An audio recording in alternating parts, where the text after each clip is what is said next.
Hello friends, welcome to government job ideas. So TN யூஎஸ்ஆர்பிலேருந்து பாருங்கள், உங்களுக்கு கான்ஸ்டபிள் கேட்டகரிக்கான நோட்டிஃபிகேஷன் வந்து உங்களுக்கு வந்து அப்டேட் வந்து வந்திருக்கு. ஸோ மொத்த வேகன்சி வந்து 2833 வேகன்சி வந்து கொடுத்துருக்காங்க. கல்வி தகுதினா நீங்கள் 10th பாஸ் பண்ணாலே இந்த வேலைக்கு வந்து எலிஜிபிள் தான்.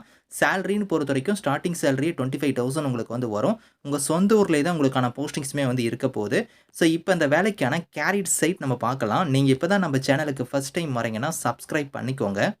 ஃப்ரெண்ட்ஸ், ரீசெண்டாக கூட உங்களுக்கே தெரியும். ஸோ தமிழக சட்டசபையில் வந்து பார்த்தீங்கன்னா, உங்களுக்கு டிஎன் யூஎஸ்ஆர்பிலேருந்து கான்ஸ்டபிள் கேட்டகரிக்கான நோட்டிஃபிகேஷன் வந்து வெகு விரைவில் வந்து வரப்போகுது அப்படிங்கிற மாதிரி அப்டேட் விட்டுருந்தாங்க. ஸோ ஆல்ரெடி வந்து எஸ்ஐ கேட்டகரிக்கு வந்து நோட்டிஃபிகேஷன் ரிலீஸ் ஆயிருந்துச்சு. அதுக்குன்னு டேட் வந்து முடியல. நீங்கள் அப்ளை பண்ணாதவங்க அப்ளை பண்ணிக்கோங்க. ஸோ இதில் வந்து பாருங்கள், கான்ஸ்டபிள் கேட்டகரிக்கு வந்து கல்வி தகுதி, ஸோ என்னென்ன தேவைப்படுது அப்படிங்கிறது எல்லாமே நான் சொல்கிறேன். ஸோ இதுக்கு கல்வி தகுதினா நீங்கள் 10th ஸ்டாண்டர்ட் வந்து நீங்கள் பாஸ் பண்ணியிருந்தாலே இந்த வேலைக்கு வந்து நீங்கள் அப்ளை பண்ணிக்கலாம். ஏஜ் லிமிட்னா மினிமம் 18, மேக்ஸிமம் வந்து பாருங்கள் 26 வரைக்கும் நீங்கள் எலிஜிபிள், நீங்கள் அப்ளை பண்ணலாம். இது இல்லாமல் நீங்கள் வந்து பிசி, பிசிஎம், எம்பிசி, டிசி இவங்க எல்லாருமே வந்து 28 வயசு வரைக்கும் நீங்கள் அப்ளை பண்ணலாம். அதே எஸ்சி, எஸ்டி, எஸ்சிஏவாக இருந்தால் 31 வரைக்கும் அப்ளை பண்ணலாம். டிரான்ஸ்ஜெண்டராக இருந்தால் 31, டெஸ்டிடியூட்டாக இருந்தால் 37 வரைக்கும் நீங்கள் அப்ளை பண்ணிக்கலாம். கம்யூனியல் ரிசர்வேஷன் வந்து கொடுத்துருக்காங்க பாருங்கள். அதாவது ஓப்பன் காம்படிஷனுக்கு வந்து ஒரு 31%, அதுக்கப்புறம் பிசிக்கு வந்து 26.5, பிசிஎம்க்கு வந்து பாருங்கள் 33.5, இந்த மாதிரி வந்து எம்பிசிக்கு தனியாக இந்த மாதிரி இடஒதுக்கீடுமே கொடுத்துருக்காங்க. அது மட்டும் இல்லாமல் ஸ்போர்ட்ஸ் கோட்டாக்குமே வந்து பாருங்கள் 10% வந்து உங்களுக்கு இடஒதுக்கீடு வந்து இருக்குது. அது வந்து எந்த லெவல் ஆஃப் காம்படிஷனில் நீங்கள் பார்ட்டிசிபேட் பண்ணியிருக்கணும் அதுக்கான டீட்டெயில்ஸ் கொடுத்துருக்காங்க. அதுக்கப்புறம் லிஸ்ட் ஆஃப் ஸ்போர்ட்ஸுமே வந்து இங்கே இருக்குது.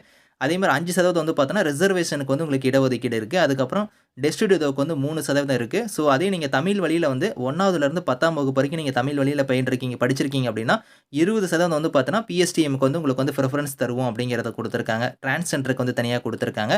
ஸோ அதேமாதிரி மார்க் அலோகேஷனுமே நீங்கள் கொடுத்துருக்காங்க பாருங்கள். ரிட்டன் எக்ஸாமுக்கு வந்து 70 மார்க் இருக்கும். ஃபிசிக்கல் எஃபிஷியன்சி டெஸ்ட்டுக்கு வந்து 24 மார்க், ஸ்பெஷல் மார்க் வந்து ஒரு 6 மார்க் இருக்கும். இதை வச்சு தான் 100 மார்க் வந்து உங்களுக்கு ஷார்ட் லிஸ்ட் பண்ணுவாங்க. அந்த ரிட்டன் எக்ஸாமை பொறுத்த வரைக்கும் பார்ட் 1ல் வந்து தமிழ் லாங்குவேஜ் எலிஜிபிள் டெஸ்ட் வந்து உங்களுக்கு வந்து கண்டக்ட் பண்ணுவாங்க. ஸோ அது வந்து ஜஸ்ட் ஒரு குவாலிஃபைங் டெஸ்ட் தான். அதுக்கப்புறம் வந்து பார்ட் 2ல் வந்து பாருங்கள், மெயின் ரிட்டன் எக்ஸாம் வந்து உங்களுக்கு இருக்கும். ஸோ அது வந்து பாருங்கள், பார்ட் ஏ, பார்ட் பியில் வந்து உங்களுக்கான கொஷின்ஸ் வந்து வரும் அப்படிங்கிற மாதிரி கொடுத்துருக்காங்க. ஸோ இதை ஃபாலோ பண்ணி உங்களுக்கு ஃபிசிக்கல் மெஷர்மெண்ட் டெஸ்ட்டுமே வந்து இருக்கும். அதாவது மென்னாக இருந்தால் ஹைட் வந்து பாருங்கள், ஸோ 170 சென்டிமீட்டர் இருக்கணும். அதே எஸ்சி, எஸ்டி, எஸ்ஏவாக இருந்தால் 167 இருக்கணும். ஜெஸ்ட்டை பொறுத்த வரைக்கும் 81 இருக்கணும். எக்ஸ்பென்ஷனில் வந்து 85 இருக்கணும், 86 இருக்கணும்.